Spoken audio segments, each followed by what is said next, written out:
ಓ ಮಾ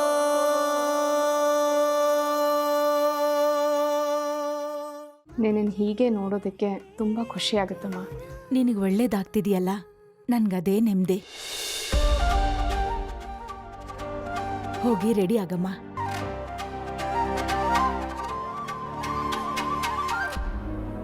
ಏನಮ್ಮ ಇದು? ತಗೋ. ಕಷ್ಟ ಅಂದ್ರೆ ಬೇಕಾಗತ್ತೆ. ಮೊಮ್ಮಗುಗೋಸ್ಕರ ನಾನು ಇದುವರೆಗೂ ಏನೂ ಮಾಡಿಲ್ಲ ಕಣೆ ವೀಣಾ. ಈ ದುಡ್ಡಲ್ಲಿ ಮಗುಗೇನಾದ್ರೂ ಕೊಡಿಸೆ.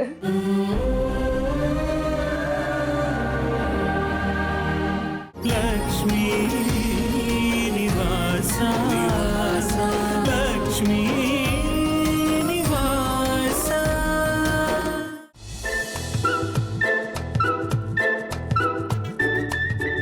ಜಾನ್ವಿ, ಅದೊಂದು ಗುಂಡಿ ಹಾಕೊಡಕ್ಕೆ ಎಷ್ಟೊತ್ತು ಮಾಡ್ತೀಯ? ನಿಮ್ಮಮ್ಮ ಆಗಿದ್ರೆ ಎಷ್ಟೊಂದು ನಂಗೆ ಒಂದು ಹೊಸ ಶರ್ಟೇ ಹೊಲ್ಕೊಡ್ತಾ ಇದ್ದೆ. ಹೌದು ನಿಂಗೆ ಯಾವ್ದಾದ್ರೂ ಒಂದು ನೆಪ ಬೇಕಲ್ವಾ ನಿನ್ ಹೀರೋಯಿನ್ನ ಹೊಗಳಕ್ಕೆ? ಇಲ್ಲಾಂದ್ರೆ ಎಲ್ಲಿ ಸಮಾಧಾನ ಇರುತ್ತೆ ಹೇಳು? ಹಾಗೆಲ್ಲ ಏನಿಲ್ಲ, ಇದ್ದಿದ್ದು ಹೇಳ್ದೆ ಅಷ್ಟೇ. ಇವಾಗೇನು ನಾನು ಹಾಕ್ಬಾರ್ದಲ್ವಾ? ತಗೋ, ನಿನ್ನ ಹೆಂಡತಿ ಬಂದ್ಮೇಲೆ ಅವ್ರ ಹತ್ರನೇ ಹಾಕ್ಸು. ಇಲ್ಲಮ್ಮ, ನೀನು ತುಂಬ ಚೆನ್ನಾಗಿ ಆಗ್ತೀಯ. ಹಾಕೊಟ್ಬಿಡೆ, ಟೈಮ್ ಆಯ್ತು. ಅದೇ ಮತ್ತೆ. ಭಾವನಾ. ಲಕ್ಷ್ಮಿ, ಹಾ, ಇದೊಂದು ಗುಂಡಿ ಹಾಕ್ಕೊಡು. ನಿನ್ನ ಮಗಳು ಹಾಕ್ಕೊಡೆ ಅಂದ್ರೆ ಅದು ಏನು ಡ್ರಾಮಾ ಮಾಡ್ತಾಳೆ ನೋಡು. ಒಂದ್ ನಿಮಿಷ ಇರಿ. ಒಂದು ಸಂತೋಷದ ವಿಷಯ ಭಾವನೆಗೆ ಹೇಳ್ಬೇಕು. ಸಂತೋಷದ ವಿಷಯನ? ಹೇಳ್ತೀನಿರ್ರಿ. ಏನ್ ಇಲ್ಲಿ ಕೂತಿದ್ಯಾ? ಹೋಗಿ ಅಕ್ಕನ್ ಕರ್ಕೊಂಡ್ ಬಾ. ಆಯ್ತಾಯ್ತು. ಮಕ್ಕಳ ವಿಷಯಕ್ಕೆ ಬಂದ್ರೆ ಗಂಡನ ಮರ್ತೇ ಬಿಡ್ತೀಯ ಅಲ್ವಾ? ತಮಾಷೆಗಂದೆ. ಗೊತ್ತು. ಮಿಸ್ ಭಾವನಾ. ಏಯ್ ಕೋತಿ, ಅಕ್ಕ, ಅಮ್ಮ ಕರೀತಾ ಇದ್ದಾರೆ, ಬಾ. ಯಾಕೆ ಅಂತ ನನಗೂ ಗೊತ್ತಿಲ್ಲ, ಬೇಗ ಬಾ.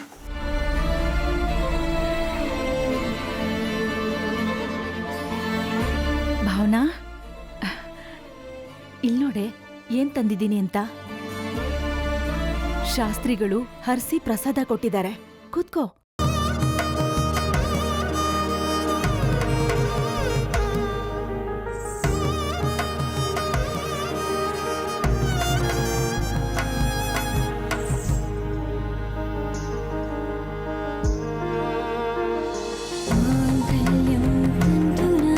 ದೇವಸ್ಥಾನದಲ್ಲಿ ಅಮ್ಮನವ್ರು ಗುಡಿಸಿದ ಸೀರೆ ಇದು. ನಿನ್ ಮದ್ವೆ ಧಾರೆ ದಿನ ಇದನ್ನೇ ಉಟ್ಕೋಬೇಕು.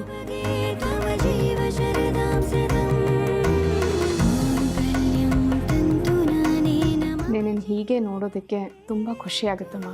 ನಿನಗೆ ಒಳ್ಳೇದಾಗ್ತಿದೆಯಲ್ಲ, ನನ್ಗದೇ ನೆಮ್ಮದಿ. ಹೋಗಿ ರೆಡಿ ಆಗಮ್ಮ.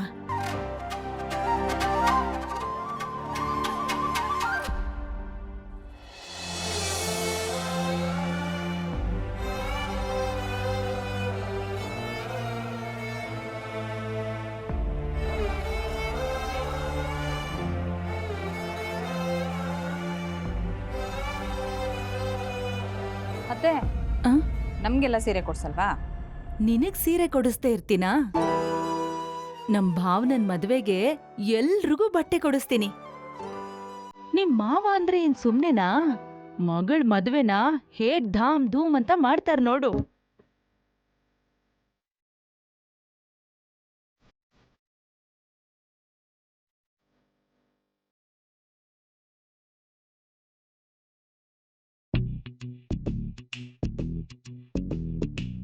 ಅತ್ತೆಗೇನೋ ಭಾವನನ್ ಮದುವೆ ಸಂಭ್ರಮ, ಆದ್ರೆ ನಮ್ಮ ಭಾವನನ್ ಮದುವೆ ಸಂಭ್ರಮಕ್ಕಿಂತ ಮದುವೆಗೆ ದುಡ್ಡೆಲ್ಲಿಂದ ಹೊಂದೋದು ಅಂತಾನೆ ಯೋಚನೆ ಮಾಡ್ತಾ ಇದ್ದಂಗಿದೆ.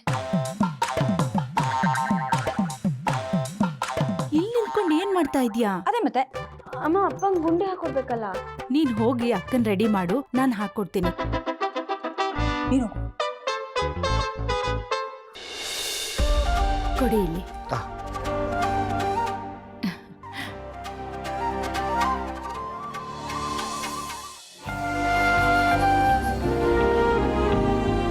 ರೀ, ಏನ್ ಯೋಚನೆ ಮಾಡ್ತಾ ಇದ್ದೀರಾ? ದುಡ್ಡು ಹೊಂದ್ಸೋದ್ರ ಬಗ್ಗೆನಾ? ಇಲ್ಲಪ್ಪ, ನಾನೇ ಯೋಚನೆ ಮಾಡಿ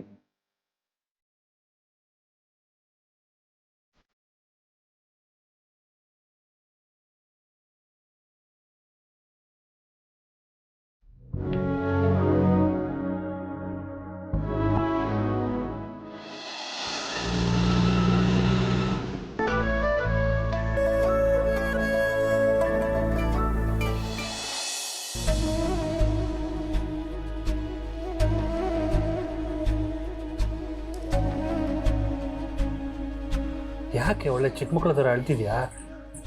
ಬರ್ತಾರೆ, ಸ್ವಲ್ಪ ಹೊತ್ತು ಕಾಯೋಣ ಇರು. ಕರೆದ್ರೆ ತಾನೇ ಬರ್ತಾರೆ.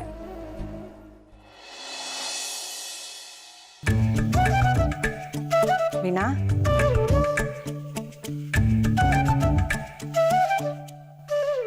ಅಮ್ಮ,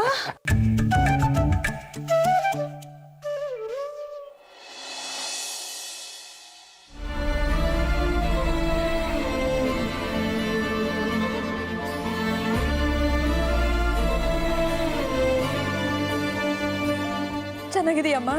ಚೆನ್ನಾಗಿದ್ದೀನಿ ಕಣೆ. ನೀನು ಹೇಗಿದೀಯಾ? ಚೆನ್ನಾಗಿದ್ದೀನಿ.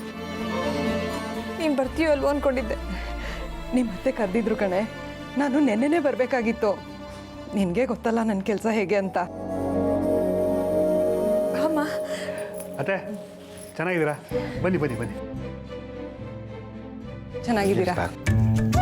ನೀನು ಯಾವುದಕ್ಕೂ ತಲೆ ಕೆಡಿಸ್ಕೋಬೇಡ. ಒಂದ್ಸಲ ರಿಸಾರ್ಟ್ ಒಳಗಡೆ ಹೋಗ್ಬಿಟ್ರೆ ಎಲ್ಲ ವ್ಯವಸ್ಥೆ ಒಳಗಡೆನೇ ಇರುತ್ತೆ. ನಮಸ್ಕಾರಮ್ಮ. ನಮಸ್ಕಾರ. ಚೆನ್ನಾಗಿದ್ದೀರಾ? ಚೆನ್ನಾಗಿದ್ದೀನಿ. ಬೀಗ್ರೆ, ಎಷ್ಟು ದಿನ ಆಯ್ತು ನೀವು ಮನೆಗೆ ಬಂದು. ಇವತ್ತು ನಿಮ್ಮನ್ನ ಮನೆಗೆ ಕರೆಸ್ಕೊಳ್ಳೋ ಪುಣ್ಯ ಸಿಕ್ತು. ಅಯ್ಯಯ್ಯೋ, ದೊಡ್ಡ ಮಾತು. ಈ ಮದುವೆಗೆ ನನ್ನನ್ನು ಮರೀದೆ ಕರೆದ್ರಲ್ಲ, ಅದು ನನ್ನ ಭಾಗ್ಯ. ನೀವು ನಮ್ಮ ಬೀಗ್ರು, ಹೇಗೆ ಮರೆಯೋದಕ್ಕಾಗತ್ತೆ ಹೇಳಿ?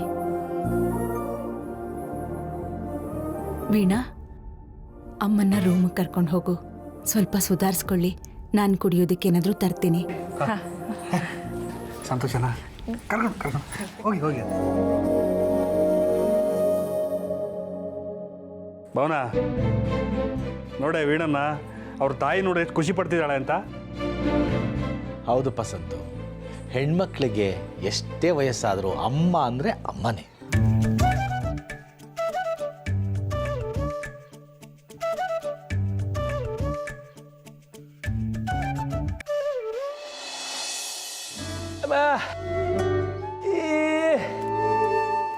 ಬೆಳದಿಂಗಳು ಊಟನಾ?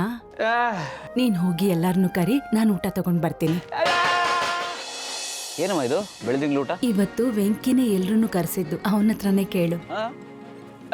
ಜಾನ್ವಿ, ಸೂರ್ಯ ನಾಳೆ ಹುಟ್ಟೋ ಅಷ್ಟರಲ್ಲಿ ಮದುವೆ ಮಾಡ್ಕೊಂಡು ಹೋಗ್ತಾಳೆ. ಏನಣ್ಣ, ನನಗೆ ಮದುವೆ ಮಾಡಿಸಿ ಕಳ್ಸೋಕ್ಕೆ ಕಾಯ್ತಾ ಇದ್ಯಾ? ಆದರೂ ನೀನು ಹೇಳಿದ ನಿಜಾನೇ ಬಿಡು. ನಾನು ಮದುವೆ ಮಾಡ್ಕೊಂಡು ಹೋದ್ಮೇಲೆ ಮತ್ತೆ ಈ ಥರ ಬೆಳ್ದಿಂಗ್ಳ ಊಟ ಮಾಡೋಕ್ಕೆ ಅವಕಾಶ ಸಿಗುತ್ತೋ ಇಲ್ವೋ?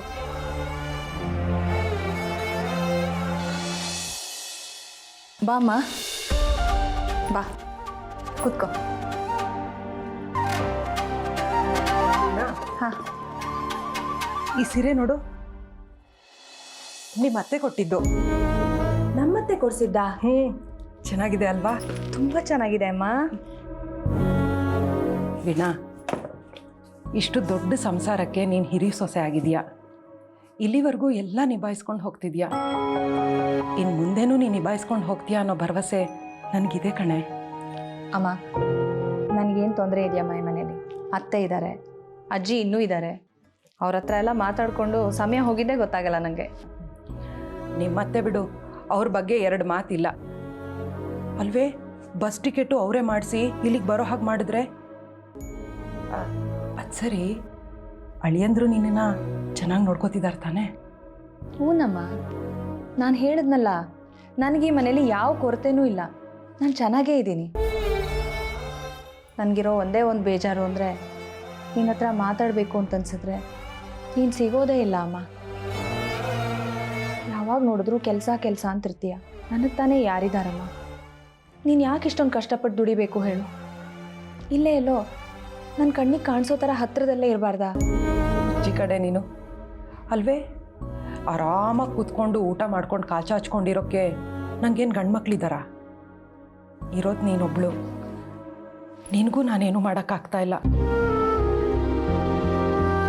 ವೀಣಾ, ನಿನ್ನ ಕಷ್ಟ ಅಂದರೆ ಒಂದು 4 ಕಾಸಾದರೂ ಕೊಡೋ ಅಷ್ಟು ಯೋಗ್ಯತೆ ಬೇಡವೇನೆ ನನಗೆ? ನೋಡು, ನನ್ನ ಮೈನಲ್ಲಿ ಇನ್ನೂ ಶಕ್ತಿ ಇದೆ. ಶಕ್ತಿ ಇರೋ ತನಕ ದುಡಿತೀನಿ ಬಿಡು. ಏನೋ ಅಮ್ಮ, ಆದರೂ ನಿನಗೆ ನನ್ನ ನೆನಪು ಅಂತ ಆಗೋದೇ ಇಲ್ಲ. ಹೋಗ್ಲಿ, ನೀನು ಫೋನ್ ಮಾಡಿ ಮಾತಾಡೋಣ ಅಂದರೆ ನಿನ್ನ ಹತ್ರ ಒಂದು ಫೋನೂ ಇಲ್ಲ. ನೀನು ಎಲ್ಲಿ ಕೆಲಸ ಮಾಡ್ತೀಯೋ ಅವ್ರ ಮನೆಗೆ ಫೋನ್ ಮಾಡಿ ಮಾತಾಡಬೇಕು. ಈ ಫೋನು ಗೀನು ಎಲ್ಲ ನಮ್ಮಂಥವ್ರಿಗೆ ಯಾಕೆ ಬೇಕು ವೀಣಾ? ಹ್ಞೂನಮ್ಮ, ಇಲ್ಲೇ ಎಲ್ಲಾದರೂ ಹತ್ತಿರ ಇರು ಅಂದರೆ ಕೆಲಸ ಅಂತೀಯ.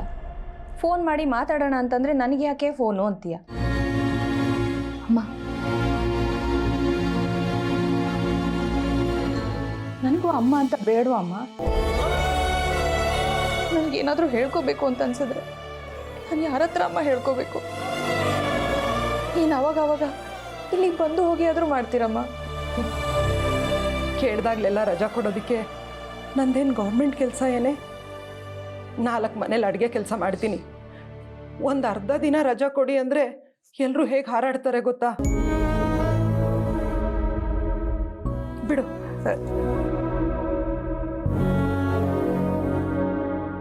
ತಗೋ, ಈ ದುಡ್ಡು ಇಟ್ಕೋ. ಏನಮ್ಮ ಇದು? ತಗೋ. ಕಷ್ಟ ಅಂದರೆ ಬೇಕಾಗತ್ತೆ. ಮೊಮ್ಮಗುಗೋಸ್ಕರ ನಾನು ಇದುವರೆಗೂ ಏನೂ ಮಾಡಿಲ್ಲ ಕಣೆ ವೀಣಾ. ಈ ದುಡ್ಡಲ್ಲಿ ಮಗುಗೇನಾದರೂ ಕೊಡಿಸೆ.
ಏನು ಹೇಳ್ತಾ ಇದ್ದಾರೆ?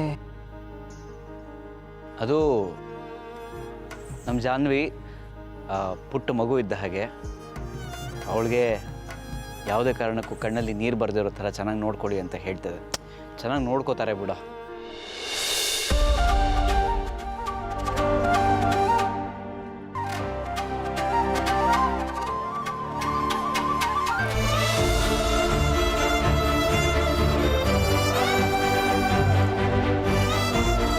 ಇನ್ಮೇಲೆ ಜಾಹ್ನವಿ ನನ್ನ ಜವಾಬ್ದಾರಿ. ನಾನು ಅವ್ರನ್ನ ತುಂಬ ಚೆನ್ನಾಗಿ ನೋಡ್ಕೋತೀನಿ. ನೀವು ಯಾರೂ ಅದ್ರ ಬಗ್ಗೆ ಯೋಚನೆ ಮಾಡೋ ಅವಶ್ಯಕತೆ ಇಲ್ಲ. ಹೌದು ಜಯಂತ್ ಅವ್ರೆ, ಜಾಹ್ನವಿ ನಮ್ಮನೇಲಿ ಒಂಥರ ಚಿಕ್ಕ ಮಗು ಇದ್ದ ಹಾಗೆ. ಪಟ್ಪಟ ಅಂತ ಮಾತಾಡಿಕೊಂಡು ಮನೆ ತುಂಬ ಓಡಾಡ್ಕೊಂಡಿರೋಳು. ಇವಳಿದ್ರೆ ಮನೆ ತುಂಬ ನಗು. ಹಾಗಂತ ಮದುವೆ ಆದ್ಮೇಲೂ ಚಿಕ್ಕ ಮಗು ಥರನೇ ಇದ್ಬಿಡ್ಬೇಡ. ಸ್ವಲ್ಪ ಮನೆ ಕೆಲಸನೂ ಕಲ್ತ್ಕೊ. ಆವಾಗ ನಿನ್ನ ಪಾಡಿಗೆ ನಿನ್ನ ಕೆಲಸ ನೀನು ಮಾಡ್ಕೊಂಡು ಹೋಗ್ಬೋದು. ಬಜಾರಿ, ಸಾರಿ ಬಾವ. ಜಾನ್ವಿ, ಮದುವೆ ಆದಮೇಲೆ ಮನೇಲಿ ಸುಮ್ಮನೆ ಕೂತ್ಕೋಬೇಡ. ಭಾವನ ಜೊತೆ ಬಿಸ್ನೆಸ್ಸಿಗೆ ಹೆಲ್ಪ್ ಮಾಡು. ಸ್ಟಾರ್ಟಪ್ ಶುರು ಮಾಡು, ನನಗೂ ಹೆಲ್ಪ್ ಆಗುತ್ತೆ.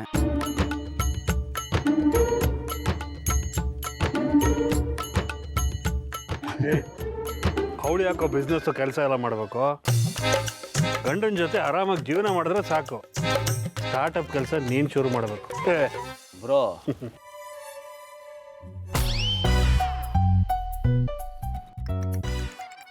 ನೀವಿಬ್ರು ಮಾತಾಡೋದನ್ನ ಸ್ವಲ್ಪ ನಿಲ್ಲಿಸ್ತೀರಾ?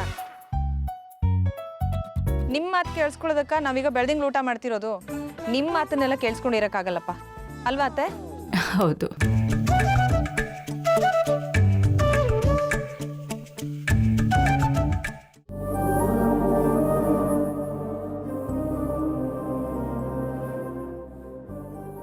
ನಿನ್ನ ಹೆಗ್ಲು, ನಿನ್ನ ಮಡಿಲು ನಂಗೆ ಯಾವತ್ತೂ ತುಂಬ ಸಪೋರ್ಟ್ ಆಗಿತ್ತು.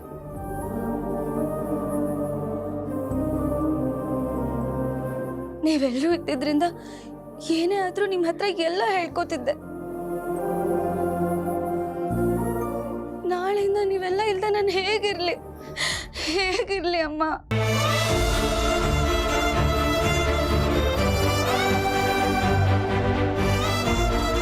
ಇಡೀ ಪ್ರಪಂಚದಲ್ಲಿ ಹೆಣ್ಣಿಗೆ ತುಂಬಾ ಶಕ್ತಿ ಇರುತ್ತಂತೆ. ಆ ದೇವರು 2 ಮನೆ ತೂಗ್ಸೋ ಜವಾಬ್ದಾರಿನ ಕೊಟ್ಟಿದ್ದಾನಮ್ಮ.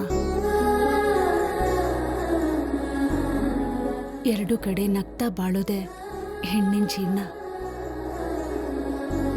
ನೋಡು, ನಾನು ಅಷ್ಟೇ ನನ್ನ ತವ್ರ ಮನೆ ಬಿಟ್ಟು ಇಲ್ಲಿಗೆ ಬಂದಿದ್ದೀನಿ. ನಿಮ್ಮ ಅತ್ತಿಗೆಯರು ಎಲ್ಲರೂ ಅಷ್ಟೇ.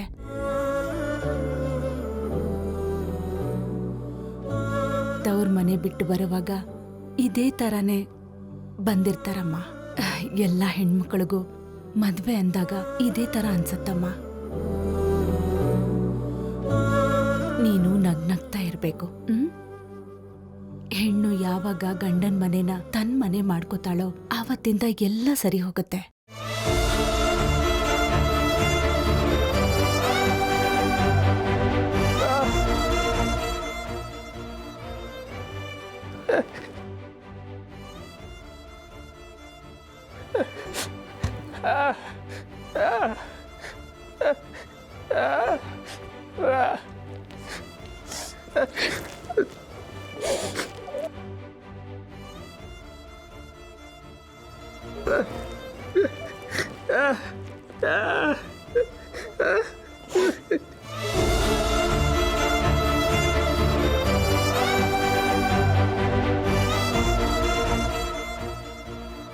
ಮಗಳೇ, ಎಲ್ಲರ ಹತ್ರ ಆಶೀರ್ವಾದ ತಗೊಳಮ್ಮ.